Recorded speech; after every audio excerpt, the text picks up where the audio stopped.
Y esta es la primera vez que lo digo públicamente. Una muchacha en el palco me quería como agredir y tuvo que meterse Lanzo Luconi y toda la situación. En la presidencia se tienen nueve duras y una buena, pero esa buena paga todas.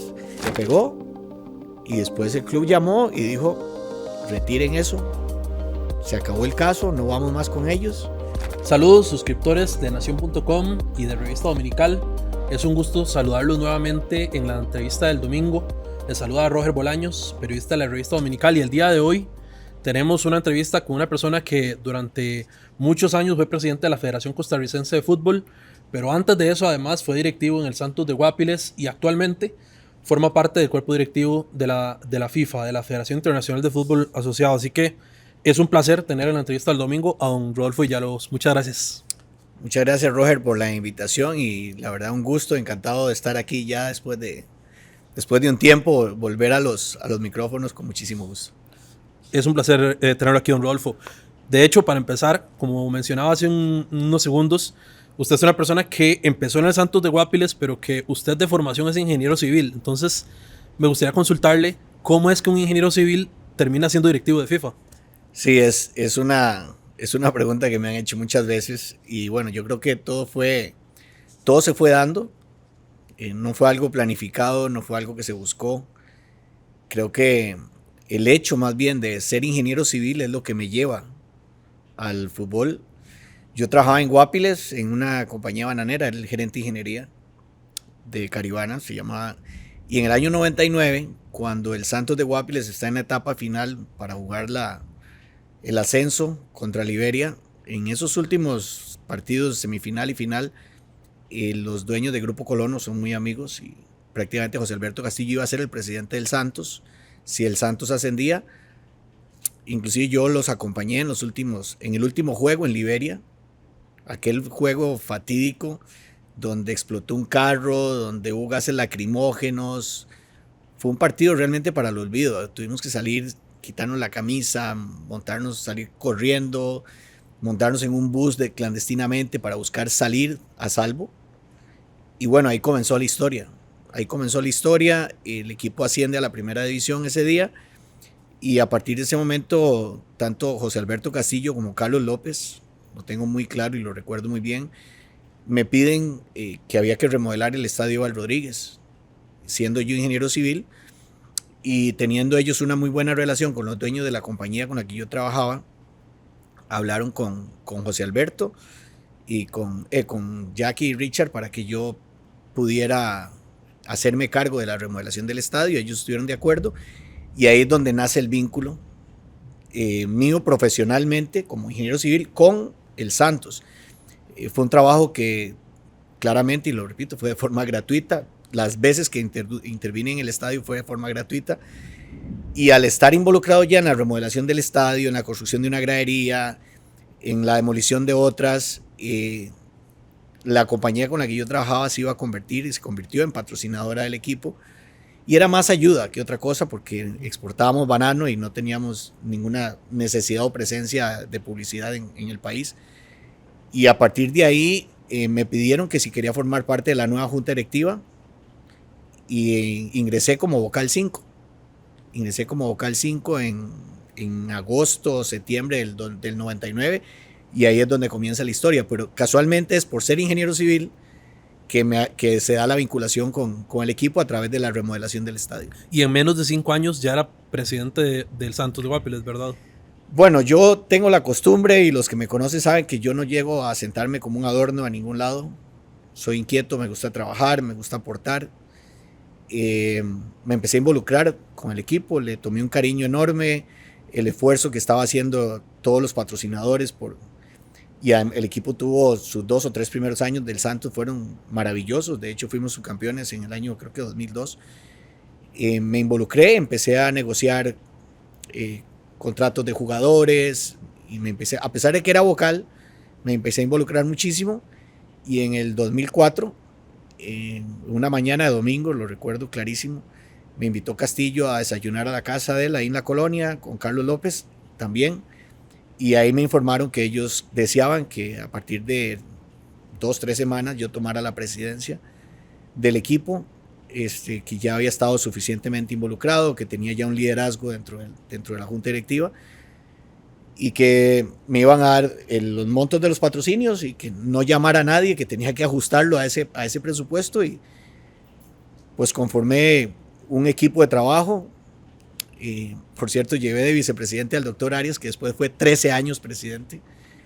Y a partir de ahí también nace la historia, como a partir del 2004 al 2006 que estuve en la presidencia del club. Correcto, además, obviamente es ampliamente conocido su participación en la Federación Costarricense de Fútbol, a donde saltó después de estar en Santos. Bajo su administración estuvimos en 2 mundiales, ¿verdad? En Rusia y en Qatar, ¿es correcto? Correcto.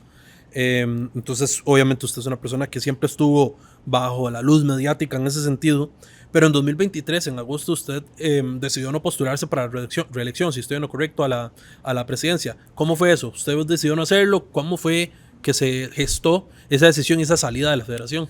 Bueno, yo llego a la federación en el 2006, luego de renunciar del Santos de Guapiles. A los 15 días, la UNAFUT, donde había estado muy involucrado también, me invita a ser parte de la nueva... del nuevo comité ejecutivo de la federación como tesorero, lo cual acepté con mucho orgullo y con mucho honor y con mucha responsabilidad, y ahí me mantuve durante 9 años hasta el 2015.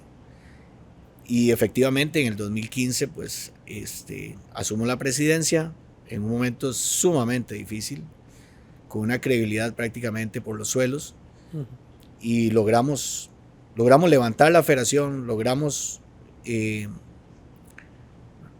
terminar la construcción del proyecto del complejo deportivo Fede Fútbol Pleisen, logramos la clasificación a Rusia, la clasificación a Qatar y la clasificación a Australia y Nueva Zelanda de la selección femenina.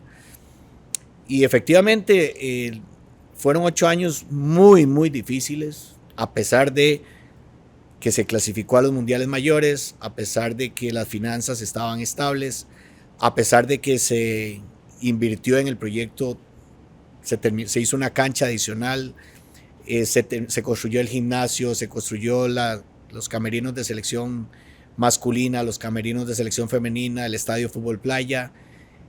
Se realizó un mundial femenino muy, muy exitoso en el 2022, catalogado así por la FIFA. A pesar de eso, fue muy duro. Fue muy duro, y el desgaste emocional me llevó a tener una enfermedad seria. Tuve un cáncer.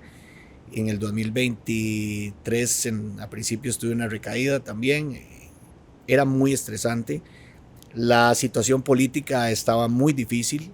Realmente yo me había logrado sostener en el 2000, ganar en el 2015 y en el 2019, sostenerme con un grupo sólido, pero que había sido golpeado, y había un grupo político enfrente que estaba ya pidiendo algún espacio, y realmente yo creía que ya continuar en el 23, tanto para mí como para mi familia, ya mi hija menor me había pedido directamente, papi, ya, por favor.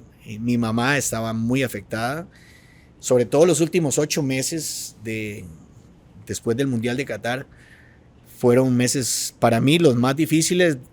Yo tengo 26 años en la dirigencia, y esos 8 meses han sido los 8 meses más difíciles, desgastantes, porque a pesar de que nunca anuncié que pretendía ser presidente de nuevo o reelegirme, los ataques venían de todo lado, y la verdad es que yo tomé la decisión junto con la familia de no continuar, por el bien mío, por el bien de mi salud y por el bien de mi familia.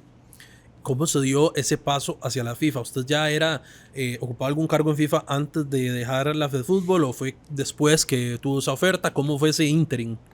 No, eso se da en paralelo. En el 2016, por primera vez en Centroamérica, se lleva a cabo una votación. En el pasado, tanto en FIFA como en CONCACAF, como en UNCAF, hay un antes y un después del 2015, después del famoso FIFA Gate. Antes esas posiciones prácticamente las escogía una persona, y las escogía y se perpetuaban 12, 15 años en el puesto. Después de que se da todo el tema del FIFA Gate en el 2015, en UNCAF, que es la Unión Centroamericana, decidimos realizar una votación. Teníamos la plaza de director y la plaza de vicepresidente en el Consejo Ejecutivo de la CONCACAF. Tuvimos la reunión aquí en Costa Rica, no te recuerdo claramente, se hizo la votación y mis compañeros de Centroamérica me dieron el honor, el orgullo y la responsabilidad de ser vicepresidente de CONCACAF, y ahí es donde ingreso a la organización. Igual conocía, había estado muy involucrado con muchos de ellos en algunos proyectos, y ahí comienza mi carrera como en la dirigencia internacional, y me mantengo ahí por prácticamente 7 años en la vicepresidencia, y en el 2023 viene la elección del representante de Centroamérica para el Consejo de la FIFA. Era un puesto que ocupaba el Pedro Chaluja, un buen amigo de Panamá, que ingresó a ese puesto en el 2016 y estuvo por 2 periodos hasta el 2023. Y bueno, Centroamérica me da la responsabilidad de asumir esa representación con el aval y el apoyo del presidente de la CONCACAF y claramente también con el presidente de la FIFA, con el que tengo muy buena relación. Ahora, don Rodolfo, desde un puesto que le permite quizás una mirada más amplia, un foco más amplio, ¿verdad? Porque ya no está puramente en el fútbol tico, sino más desde el punto de vista internacional. ¿Cómo valoraría usted el estado de salud del fútbol tico a día de hoy, desde ese puesto que usted le permite una mirada más amplia? Sí, estamos pasando una situación difícil, importante.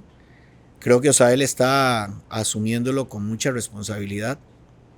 Se han venido decisiones complicadas, decisiones difíciles, y creo que las han venido tomando.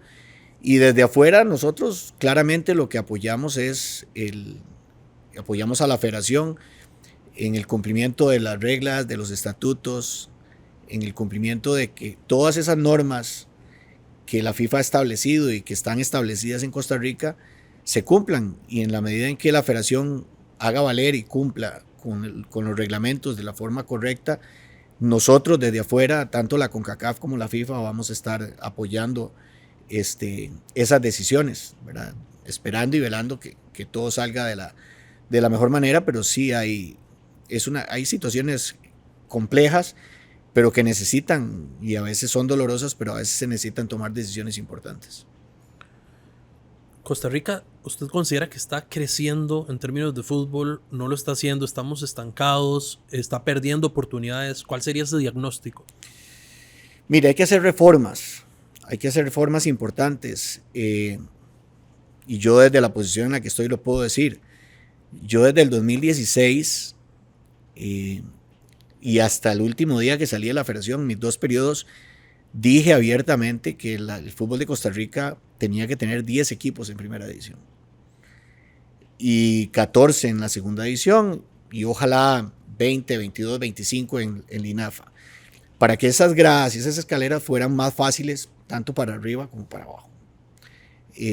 Hablé de un repechaje del 9º con el subcampeón de la Liga de Ascenso para que la competitividad fuera mayor. Clasifican 4, hay 6 o 7 peleando arriba y hay 3 o 4 peleando abajo. Eso te permite que todo el torneo sea altamente competitivo. Y lo otro que es sumamente importante es que, bajo mi criterio y el conocimiento y los años que he estado, la economía del fútbol no da para 2 equipos, ni para 18 en la Liga de Ascenso. Entonces, ese proyecto es un proyecto que lo planteé claramente en el 2019 en el Colegio de Ingenieros y Arquitectos. Recuerdo, se tomó un acuerdo de la UNAFUT de que en 3 años íbamos a bajar a 10 y todos firmaron y era acuerdo unánime, y dijimos, para poder deshacerlo tiene que ser unánime también, y lograron la unanimidad para cambiarlo. Entonces al final volvimos a mantenernos ahí. Es muy difícil y yo entiendo a los presidentes, ¿verdad? Quizás yo desde mi posición tenía otra visión. Quizás yo sentado en una silla de un presidente de un club pequeño, es difícil, hay que entenderlos. Porque decían, bueno, ¿y si soy yo? Van a bajar 3, ¿y si soy yo? Entonces había un temor. Porque yo creo que hay un convencimiento de que son 10. La decisión de 12 a 10 es el temor de ser yo el que pueda descender, ¿verdad? Esa decisión del presidente es la que creo que es la que no se ha podido conseguir. Pero sí, el fútbol de Costa Rica, creo yo, que no tiene una estabilidad económica que se necesita. Durante todo el proceso de licencias que iniciamos en el 2015, hace poco unos meses fui a El Salvador a dar una charla. Fui con Gustavo Chinchilla del Deportivo Saprissa. Él le presentó a los clubes la posición del club con respecto a las licencias y yo presenté la posición de la federación con respecto a las licencias. Y la conclusión más importante, Roger, la conclusión más importante que yo hoy puedo decir del proceso de licencias, uno es que las licencias se hicieron para fortalecer a los clubes, no para desaparecer a los clubes. O sea, la FIFA no va a crear un mecanismo que va en contra del fútbol. No es así. Pero al crearse para fortalecerlo, los que no crecen o los que no se fortalecen son los que entran en problemas. Entonces, nosotros comenzamos en el 2015 con temas, yo diría, muy light, que tenía que tener periodista, que tenía que tener un contador, y empezamos con el tema de la infraestructura y la estructura administrativa y la liga menor. Hoy yo, si volviera al 2016, con la experiencia que tuve en estos 8 años, yo comenzaría con la parte financiera. Que sean sostenibles. La parte financiera es la parte más importante de una estructura deportiva. Porque dependiendo de la estructura financiera, puedes manejar bien las ligas menores, puedes tener una estructura administrativa, puedes tener buena infraestructura, puedes tener una buena cancha, puedes tener una planilla competitiva con base en tus ingresos, puedes cumplir con la seguridad social, con los impuestos que establece el gobierno, y a partir de ahí usted puede crear una estructura.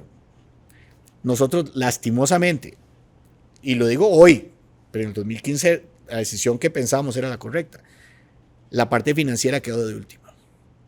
Entonces hubo más dificultad. Usted revisa la lucha con el tema de la infraestructura, los terrenos, la iluminación de las canchas, los camerinos, el estado de las canchas, que las canchas sintéticas ya estaban obsoletas. Esa tarea se hizo más difícil al no tener nosotros el criterio financiero. Hoy, esta nueva etapa de este comité ejecutivo ya llegó a esa parte, era la parte que le correspondía a partir del año 23 ingresar con ese control, y ahí es donde ya se han topado con todas estas situaciones. Pero en concreto, yo creo que la situación financiera del fútbol de Costa Rica no es la que uno quisiera. No es la que uno quisiera. El fútbol de Costa Rica no es rentable, ¿verdad? Yo creo que hay 1 o 2 equipos que económicamente en este momento están con una solvencia económica que todos conocemos, pero los demás, todos, y lo sé porque hablo con los presidentes, porque los conocí 8 años, porque estuve con ellos y porque siempre viven en problemas económicos. Lo que pasa es que no hemos llegado a que se tome una conciencia de gastar lo que usted tiene. Y le voy a poner un ejemplo. A mí en el 2006, cuando asumo la presidencia, en el 2004 asumo la presidencia del Santos, yo al equipo le di siempre mi trabajo, mi compromiso, mi honradez. Yo puse todo lo que yo tenía mío a disposición, excepto dinero porque no tenía. Cuando a mí me dicen, tome el equipo, este es el presupuesto, yo tenía que sostenerlo con eso. Porque yo no podía sacar de mi salario con el que vivía mi familia para poner al equipo. O sea, yo soy apasionado, amo el fútbol, pero llegar a comprometer el bienestar de mi familia con respecto a eso, yo no lo iba a hacer. Y cuando yo llegué al club, yo tuve que bajar salarios y decirle al jugador, este es su contrato por 2 años, ¿lo quiere? No, yo no voy a aceptar menos, entonces puede irse. Pero yo esos 2 años dormí tranquilo. Yo sabía que teníamos la plata para pagar la planilla. Y yo creo que ese paso, si todo lo hiciéramos conscientemente, estaríamos más fácil. Hay un equipo, y le voy a poner un ejemplo, no le voy a decir el nombre, que me llama y me dice, tengo un hueco de 8, eso fue como en el 2016, 17. Me dice, presidente, tengo un hueco de 8 millones. Y yo, pero 8 millones no es nada, o sea, 8 millones usted los maneja. Me dice, no, por mes. Ayúdeme con un patrocinador. Es que yo no le busco patrocinadores a los clubes, ¿verdad? Esa no es mi función, porque si no, al final, no sé dónde puede terminar un presidente con ese tipo de compromisos. Y le dije, mira, no, es difícil, tenés que buscar, tenés que recortar. 2 semanas después, vi una conferencia de prensa de ese club presentando 3 jugadores de nombre, caros. Entonces yo decía, pero ¿y cómo los va a pagar? Entonces el hueco no va a ser de 8, va a ser de 11, ¿verdad? Entonces yo creo que tenemos que hacer una conciencia. Ojo, y no solo los dirigentes, también los jugadores. También los jugadores tienen que entender el medio en el que están jugando, y también hay que entender que hay que pagar la seguridad social, que hay que pagar los impuestos, que hay que reportar los salarios que corresponden. Ya hay equipos en Costa Rica que lo hacen de forma correcta. ¿Por qué? Porque las planillas adicionales son las que llevan a la quiebra y a la desaparición a los equipos. Cuando la caja hace una planilla adicional, posiblemente cobra mucho más de lo que debería cobrar, pero es la caja. Y yo ya aprendí que pelear contra la caja no tiene ningún sentido. Se puede postergarlo, pero al final tiene que pagarlo. Entonces, esa parte, yo creo que si la dirigencia de Costa Rica asume ya esa responsabilidad, las cosas podrían empezar a mejorar. Don Rodolfo, además, hablando de otro tema que ocupó un montón de portadas, de titulares en medios durante las últimas semanas, fue obviamente la demanda que tenía la Alajuelense ante el Tribunal de Arbitraje Deportivo, el TAS. Usted se mantuvo muy al margen de ese tema, no opinó, ¿verdad? Aunque usted dijo que habló con presidentes, con directivos, estuvo cerca y conversó, pero no opinó públicamente. Contrario a usted, hubo directivos de CONCACAF, como don Víctor Montagliani, que sí se pronunció en favor de una de las partes, que fue León. Me gustaría consultarle, usted desde su punto de vista, ¿qué opina sobre que un directivo opine sobre un fallo que tiene que ser un tribunal de arbitraje, verdad? Usted es una persona que se ha mantenido al margen, pero ¿cuál es su opinión sobre, no pasa nada sobre eso? Yo todavía, Roger, sinceramente no entiendo cuál fue el enojo contra el presidente. No lo entiendo, sinceramente. Porque integralmente, si usted revisa la entrevista del presidente, él primero habla del respeto hacia la decisión del TAS. Después él, desde su punto de vista como presidente de la CONCACAF, respaldando al equipo que se ganó en la cancha, que fue campeón de la CONCACAF, él dice, debería ser el León. Pero yo le voy a decir una cosa, así como estaba la Liga Deportiva Alajuelense, pudieron haber peleado otros equipos, de la MLS inclusive. Entonces, posiblemente, si hubiera habido una denuncia ante el TAS del Philadelphia Union, por ejemplo, Víctor Montagliani va a salir a decir que el León, porque fue el equipo que se ganó en la cancha, fue el equipo que fue campeón de la CONCACAF. Pero claramente hay un respeto a las instancias donde están. Es que no, el criterio de él no era vinculante, ni el del presidente Infantino. ¿Y por qué usted prefirió no pronunciarse usted personalmente? Porque yo lo veía absolutamente innecesario. Yo debo decir, no, es que ahí debe estar la Liga Deportiva Alajuelense. ¿Por qué? ¿Qué podíamos ganar? ¿O qué podía defenderse? Lo que pasa es que aquí hay un mal concepto, o hay unas ganas de que se levante, ¿verdad? De levantar roncha. Y yo le voy a decir algo. Mi comunicación y le invité a los periodistas a que le preguntaran a ellos.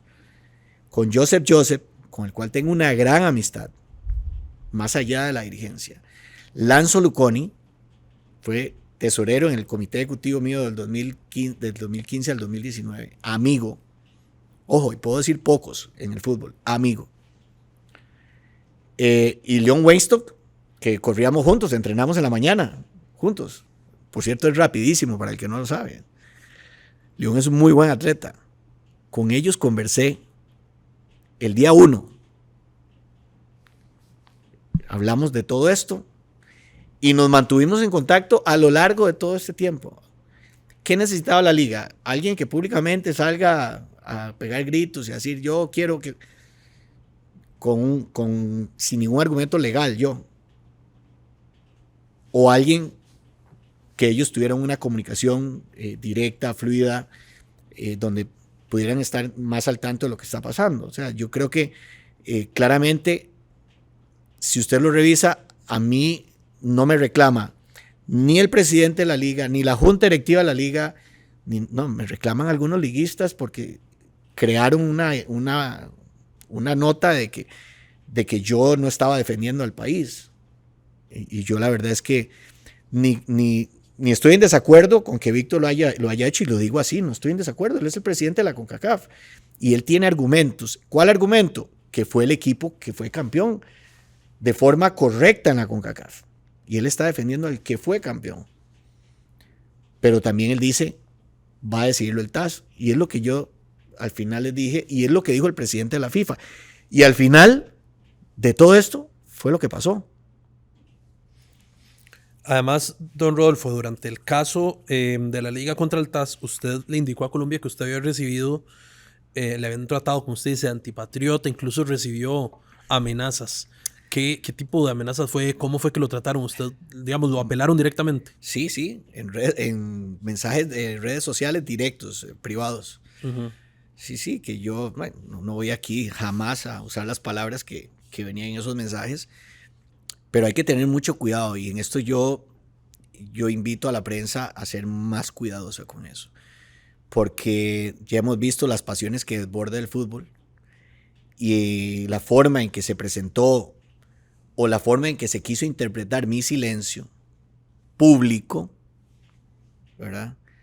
Fue de antipatriota, de antiliguista, y le voy a ser sincero, el estadio, a mí me encanta ir al estadio, me encanta. De hecho, ayer iba a ir a Pital, pero no me daba tiempo. Pero a mí en el estadio de Alajuela, yo no sé por qué, sinceramente, y lo he hablado con Joseph y lo he hablado con la directiva de Alajuela, hay como un sentimiento que a mí, yo digo a veces, me gustaría hablar con los aficionados de la liga, a ver cuál es el resentimiento que tienen hacia mi persona, porque Alajuela fue un equipo que durante mi presidencia recibió un mundial, recibió mejoras en infraestructura.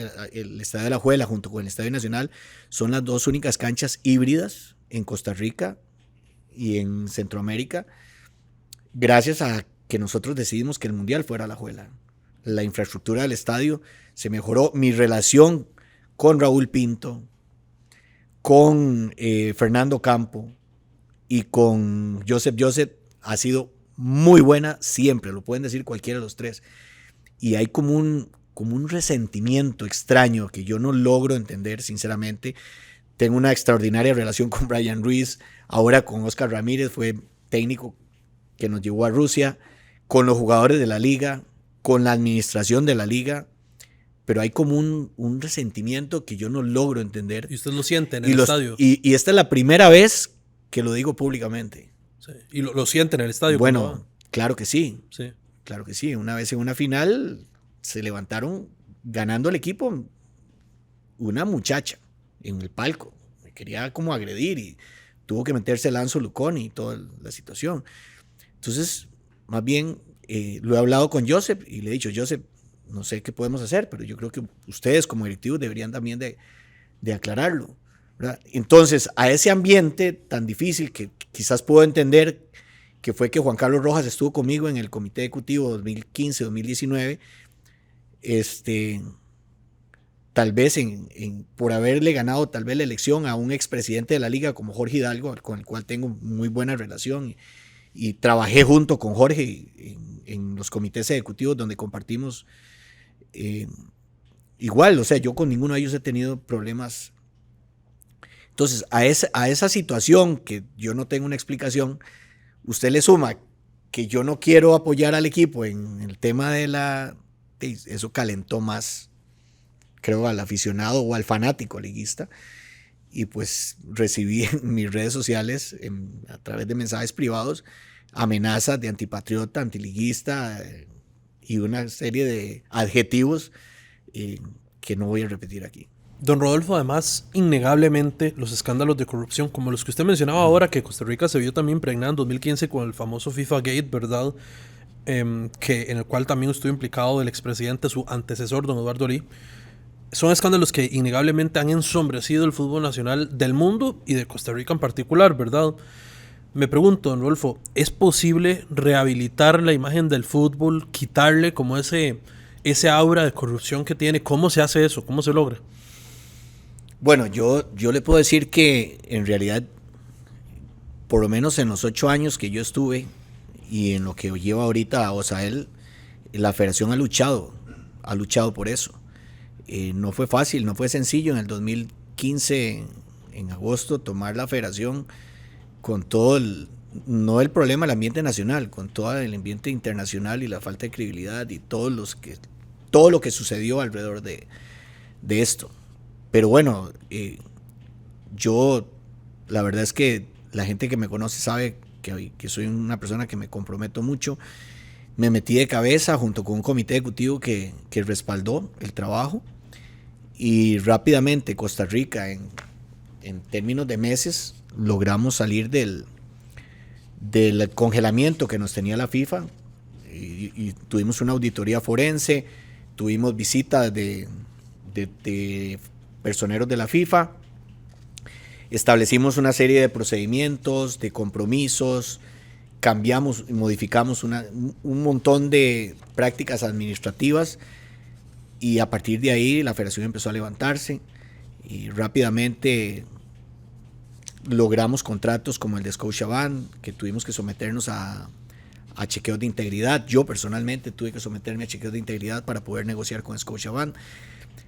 Me vi respaldado por mis chequeos de integridad ante la CONCACAF para poder aspirar a los puestos de vicepresidente en CONCACAF. Me sometí a una revisión total de todo mi quehacer, y lo revisan a uno absolutamente todo, y al ir pasando uno todos esos controles de integridad, pues uno va asentando y va recuperando la confianza, y creo que aproximadamente en 2 años nosotros volvimos a un punto ya más estable, más tranquilo, donde los patrocinadores ya se sentían seguros, se sentían tranquilos, y la clasificación a Rusia nos ayudó muchísimo.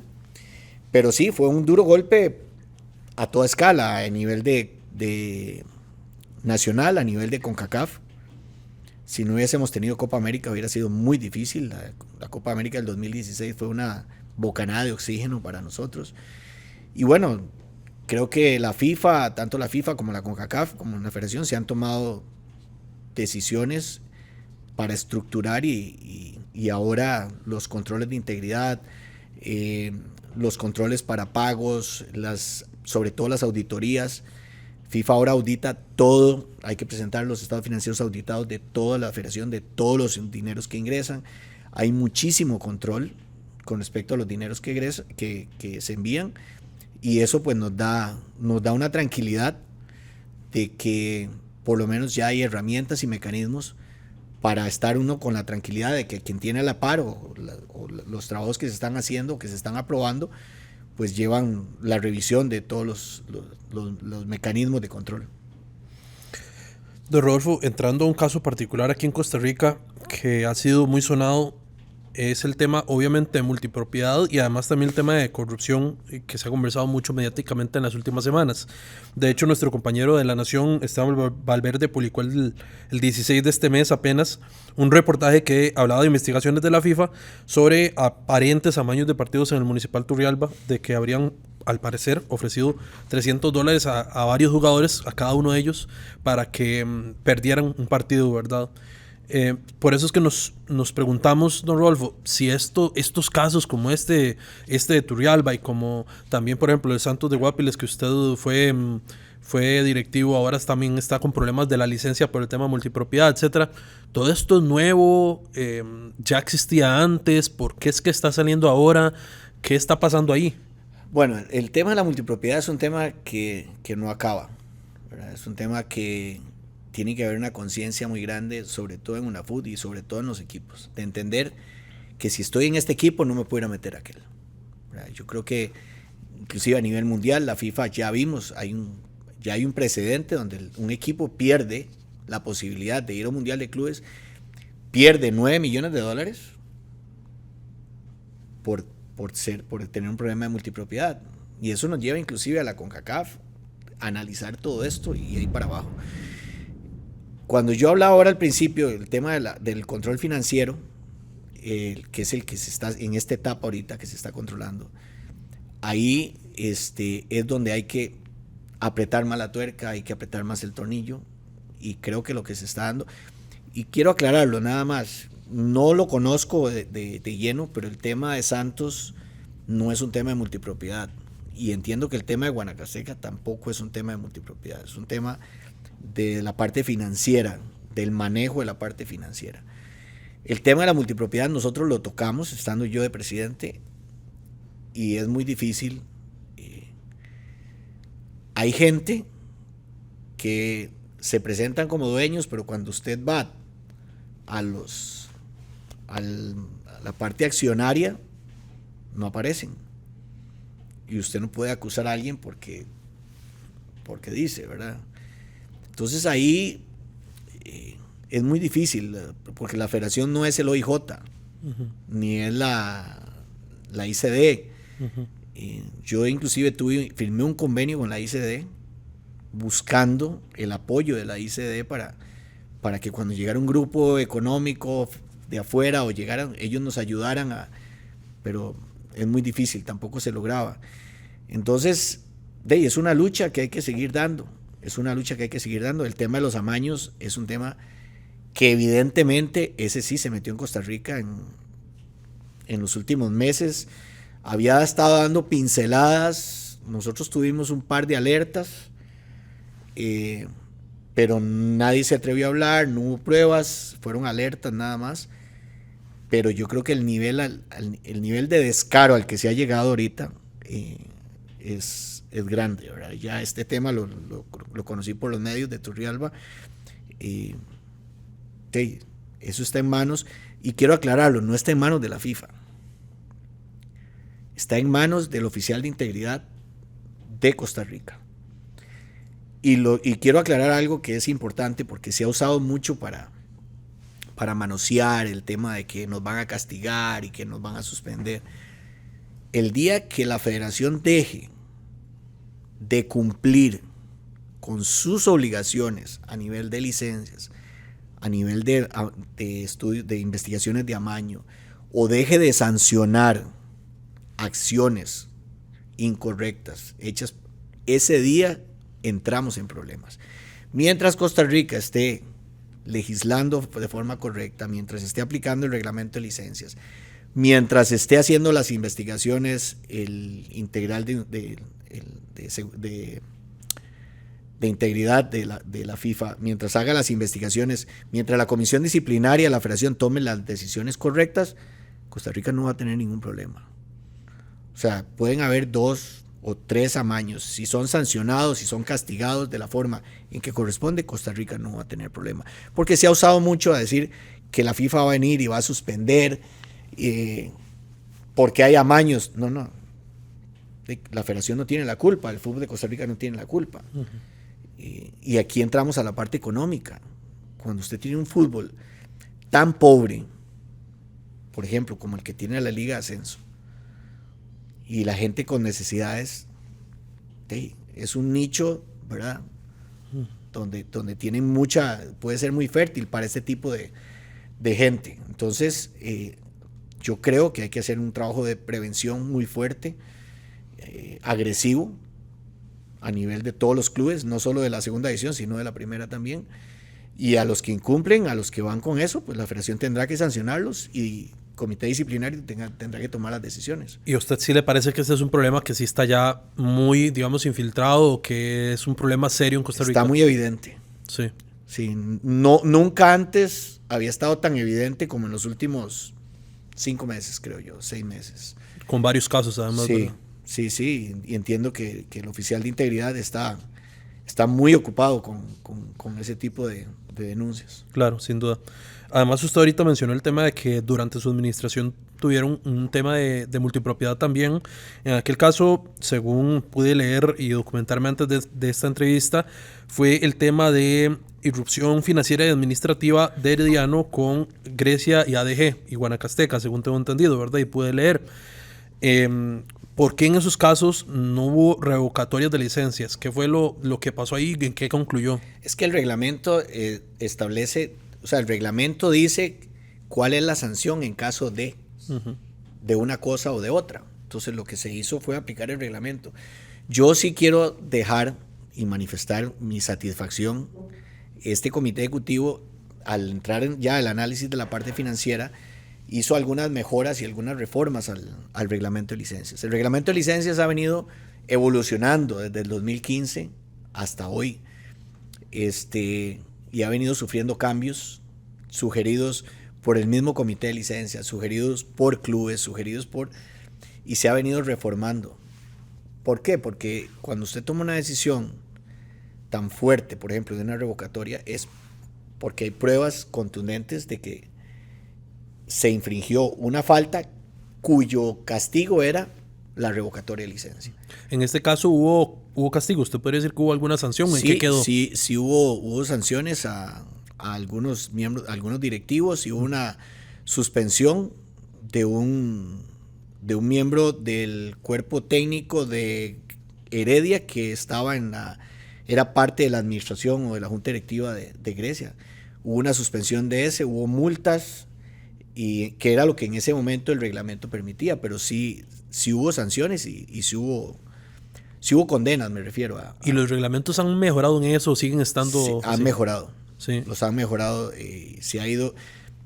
Nosotros hicimos algunas reformas y entiendo que este comité ejecutivo también ha venido a incluir otras reformas, y posiblemente dentro de 2 años habrá que hacerle otras reformas, porque es un proceso de crecimiento que yo creo que tardará unos... Imagínense si nosotros, que tenemos 9 años de estar, 10 años, estamos cumpliendo con el reglamento de licencias, por ejemplo, y uno ve otros países desarrollados con problemas y ellos tienen recursos y tienen 2 o 3 décadas de estar con eso y siguen teniendo problemas. Entonces yo creo que esto es una mejora continua. Por eso existe la Asamblea Legislativa y se mejoran y se cambian las leyes a pesar de todos los años que pasan. El reglamento de licencias tiene que irse mejorando, tiene que irse puliendo, tiene que irse tipificando. Lo que no se puede dejar es que sea más blando, laxo. Más blando. Tiene que ser cada vez más duro y cada vez más exigente por las condiciones y las alertas y las alarmas que han saltado con el tema de la multipropiedad, con el tema de dineros que ingresan a clubes que no se tiene claro de dónde vienen, o con el tema de amaños. Don Rodolfo, usted como exdirectivo obviamente conoce la estructura financiera y administrativa del fútbol tico, y es innegable, es imposible no ver que en muchos de los escándalos que han habido últimamente, sean de amaño, sean de multipropiedad, o sean de financieros, como usted menciona, pero por ejemplo en el caso de Guanacasteca, de Santos, y en el caso de Turrialba, hay personas extranjeras y capital extranjero metidos en esos clubes, ¿verdad? Entonces me pregunto si desde su punto de vista debería regularse o estudiarse más la entrada de capital extranjero al fútbol tico para buscar esa transparencia y esa preservación del fútbol. Mire, yo de Guanacasteca, de Santos y de Turrialba no puedo referirme porque no conozco propiamente el caso. Ahora hice la aclaración porque se habló de multipropiedad y sí estoy claro de que no es un tema de multipropiedad. Pero específicamente de qué fue lo que pasó, no me puedo referir a eso. Eso yo creo que está en las instancias donde tiene que resolverse. Lo que yo le puedo decir es que nosotros no tenemos que cuidarnos si es un capital extranjero o si es un capital nacional. Lo que tenemos que velar es que sea un capital sano, ¿verdad? Porque podrían ser capitales nacionales mal habidos también. Y podríamos tener capitales extranjeros bien habidos, ¿verdad? Hay organizaciones en el mundo que tienen organizaciones que se dedican a invertir en el deporte y que podrían venir aquí, invertir en un equipo y son dineros. Yo creo que por eso existen los mecanismos, y el mecanismo en licencias existe, donde usted puede demostrar que los 100,000, los 50,000, los 200,000 o los 800,000 dólares que ingresaron o el $1,000,000 viene de dineros que no tienen dudosa procedencia. Entonces, no es un tema de si es nacional o extranjero. Creo que lo que tenemos que enfocarnos es en que entren dineros limpios al fútbol nacional.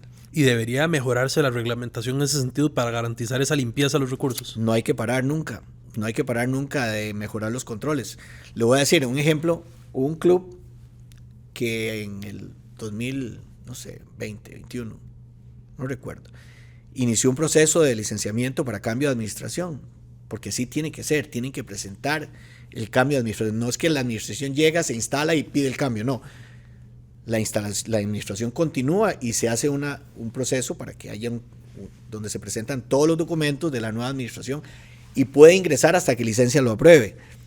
Y se inició ese proceso y durante 3 meses estuvieron en la federación, iban presentando documentos. Cuando entramos a la parte del capital, donde se tenía que mostrar el dinero, de dónde venía, y se pegó, y después el club llamó y dijo, retiren eso, se acabó el caso, no vamos más con ellos, y el caso no se dio. Entonces quiere decir que los controles, si el club quiere hacer bien las cosas y licencias, actúa como tiene que actuar, los filtros están.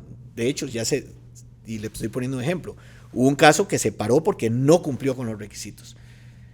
Entonces, cuando se hacen cosas incorrectas es cuando vienen los problemas y vienen las sanciones.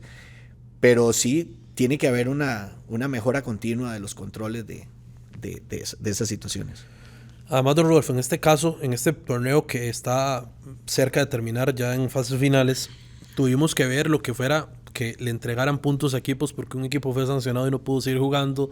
Eso evidentemente termina desvirtuando la competición. Entonces, los usuarios, los aficionados, deberían acostumbrarse a ver esto, a que se publique, que las portadas sean de amaños, sean de a veces corrupción, sean de multipropiedad, sean o de malos manejos financieros, a veces, ¿verdad? Deberían de acostumbrarse a ver esto, o de verdad puede haber un cambio para que esto no se dé más en el fútbol tico. Yo esperaría, como amante del fútbol, como parte de una organización internacional y como expresidente de la federación, que las portadas de los periódicos y de los medios de comunicación dejen de hablar de esto. Pero dejen de hablar de esto porque ya se tiene controlado y porque no suceden. Pero prefiero que se hable de que la federación está actuando y está yendo contra esos delitos, a que se hablen los titulares donde digan más bien que somos permisivos o que estamos siendo que estamos permitiendo que todas estas cosas sucedan. No sé si me explico. Claro. Uno quisiera que no hayan títulos, pero si hay que escoger entre títulos donde viene la aplicación de los reglamentos, de licencias, de disciplinario, contra situaciones incorrectas, yo prefiero los títulos donde el fútbol se está posicionando y está limpiando, que creo que eso es lo que está pasando. Que la federación no ceda, digamos. Que la federación no ceda. Y yo creo que aquí, y es un llamado que hago para el comité ejecutivo, normalmente la figura del presidente es la que carga con esto. Lo digo con conocimiento de causa. Fueron 8 años. Y aquí uno lo que más necesita hoy, por ejemplo, Osael, es un comité ejecutivo que lo respalde. Un grupo legal de abogados que le soporte bien las decisiones que se toman. Porque al final es al presidente el que se le vienen encima siempre. Y yo creo que es un momento difícil donde la federación tiene que estar unida.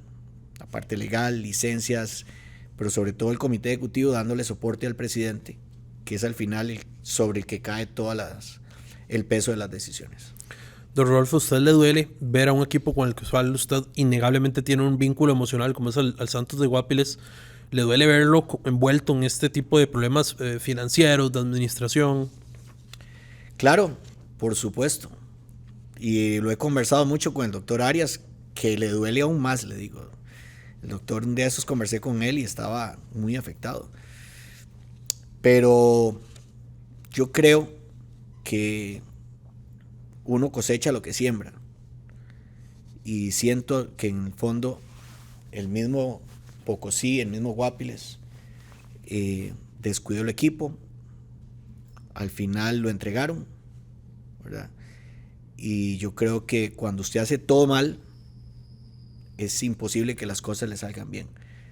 Hablo de lo que he estado viendo. Si el equipo logra salvarse, si el equipo logra demostrar que todo estaba bien, en buena hora. En buena hora, porque es un equipo que le puedo decir que en 25 años que estaba en el fútbol de primera y un año en segunda división, es un equipo que le ha aportado al fútbol de Costa Rica. Y le puedo dar una lista incontable de jugadores que han salido de Pocosí, que han salido de Cariari, que han salido de Guásimo, de Siquirres, de Limón, de toda la provincia. Es un equipo que le ha aportado al fútbol de Costa Rica. Y por eso es que más duele. Porque es un equipo que ha sido competitivo, que ha participado, que ha tenido buenas temporadas. Y verlo hoy donde está, a los que de una u otra forma contribuimos a lo largo de todo este tiempo con un granito de arena para que el equipo saliera adelante, claramente duele muchísimo. Pero si se hicieron las cosas mal, hay que buscar y sentar los presidentes y los responsables de los que lo hicieron, ¿verdad? Eso es lo que toca. Este no es un tema de sentimentalismo, es un tema de objetividad. Y ya uno después de 25 años de estar en esto, tiene que ser mucho más objetivo que sentimentalista. Además, ya penúltima pregunta, don Rodolfo. En el caso que hablábamos antes de Herediano y Grecia y ADG, como usted decía, al final hubo algunas sanciones, pero también hubo pruebas que tuvieron que ser desestimadas por la forma en que se obtuvieron. Específicamente hablo de pruebas que se publicaron en medios de comunicación, en La Nación entre ellos, y que no se tomaron en cuenta, por más que la publicación comprobara un vínculo, no se pudieron tomar en cuenta por la forma en que el periodista lo obtuvo y que no puede revelar su fuente, desde luego, ¿verdad? ¿Esto serviría como ejemplo para evidenciar cambios que hay que hacer en el reglamento? ¿Usted cree que hay algún cambio que deberían estar haciendo hoy en el reglamento para poder tener más dientes, para tener contra corrupción, contra multipropiedad, contra otros problemas que pueden tener el fútbol tico? Creo que ya se hicieron, creo que ya se han hecho, inclusive en estos casos de Guanacasteca y Santos, donde se exigieron documentos que en el pasado no se podían exigir. Y que entonces pueden ser obtenidos de la forma como corresponde. Usted sabe que donde hay 2 abogados hay 7 criterios. Entonces es muy difícil. Yo soy ingeniero civil y pues uno se ampara y se respalda. Por eso ahora dije, ojalá el cuerpo legal que respalde las decisiones que estén tomando esté, digamos, consensuado de forma correcta. Pero es parte, Roger, del proceso que hemos hablado durante todo este tiempo de mejora continua que hay que ir haciéndole al reglamento todos los años, buscando siempre apretar un poquito para evitar esas portadas que le hacen tanto daño al fútbol. ¿Hay algo a lo cual las personas de fútbol de Costa Rica deberían estar atentos ya, digamos, para ser proactivos? ¿Algo a lo cual deberían estarle poniendo cuidado ya para evitarlo, alguna mejora o algo con lo cual estar atento para investigar? Bueno, estar muy atentos con el reglamento de licencias, porque, y voy a hacer la observación, somos muy dados, y digo somos porque yo estuve dentro de este grupo, a que nos daban los reglamentos y los aprobamos. Y ningún presidente lo leía. A mí me encantaría saber cuál presidente hoy puede decir que le pasaron el reglamento disciplinario en el 2008 y lo leyó completo. No, ¿verdad? Ahora, no es que el presidente tiene que leerlo, pero creo que el presidente debe pasarlo a su equipo legal o a su equipo administrativo para que lo estudie. Le voy a poner un ejemplo. Yo no me conocía todo el reglamento de Copa Oro, pero Diego Brenes, que era mi director de selecciones, se lo sabía desde el artículo 1 hasta el último. Y yo me apoyaba en él, yo no tenía que saberlo, pero tenía que tener una persona consciente y clara, porque no podemos alegar desconocimiento. O sea, el hecho de que uno no lo lea no quiere decir que pueda alegar desconocimiento. Para eso uno tiene un equipo atrás. Y eso hay que hacerse, un equipo legal, un equipo deportivo, un equipo administrativo. Y yo creo que todo esto que ha pasado es un llamado de atención a las dirigencias de los clubes a ponerle atención a cada uno de los artículos, a cada uno de los reglamentos, porque somos muy dados a que aprobamos algo y después vamos a aplicarlo y usted escucha a los presidentes quejándose, siendo los mismos presidentes los que lo aprobaron. ¿Por qué? Porque no tenían el conocimiento claro de lo que estaba probando. Entonces, yo creo que ese es un llamado a la conciencia, y yo creo que uno de los más importantes también es a gastar lo que podemos gastar. No podemos seguir endeudando más el fútbol de Costa Rica. Y por último, don Rodolfo, me gustaría consultarles, después de vivir el fútbol durante más de 20 años, como usted dijo, 26 dijo, ¿verdad? Tengo 26 años de estar en el fútbol. Bueno, después de 26 años viviendo el fútbol día a día, si pudiera devolver el tiempo y volvería a entrar a este mundo del fútbol, ¿se quedaría en la ingeniería? ¿Se quedaría en la empresa de logística en la que trabajaba? ¿Cambiaría algo? Nada. Nada. No. Tomaría la misma decisión. ¿Ha dejado más alegrías, digamos?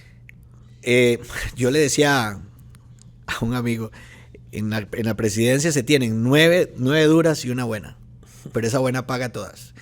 Y la satisfacción de Egipto, tuve la dicha de ser el jefe de la delegación de Egipto cuando fuimos cuartos del mundo. Fui el jefe de la delegación en Brasil cuando fuimos octavos del mundo. La alegría del gol de Kendall, sí, cuando clasificamos a Rusia, la locura en el minuto 95, el gane a Grecia, la clasificación a Qatar en el repechaje, la clasificación de la selección femenina, el crecimiento del fútbol femenino, ver el proyecto Gol hoy como está, la infraestructura que tiene, el posicionamiento que tuvo Costa Rica que tiene Costa Rica en el mundo.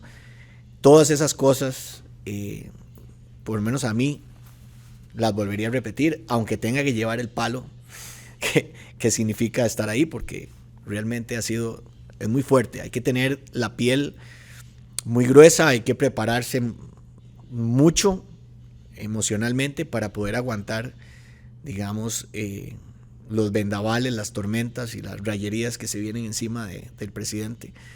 Pero la satisfacción sí, no puedo dudar ni un segundo en que tomaría la misma decisión que tomé. Muchas gracias por acompañarnos en esta entrevista. No, gracias a ustedes, me sentí muy, muy a gusto, y muchas gracias porque más bien también me permitió también aclarar muchas cosas que durante mi periodo como presidente también no podía hacerlo de la forma como lo hice hoy. Gracias a todos ustedes por acompañarnos. Para conocer más, visiten nacion.com, la pestaña de Revista Dominical, y en una semana les traeremos una entrevista más. Muchas gracias.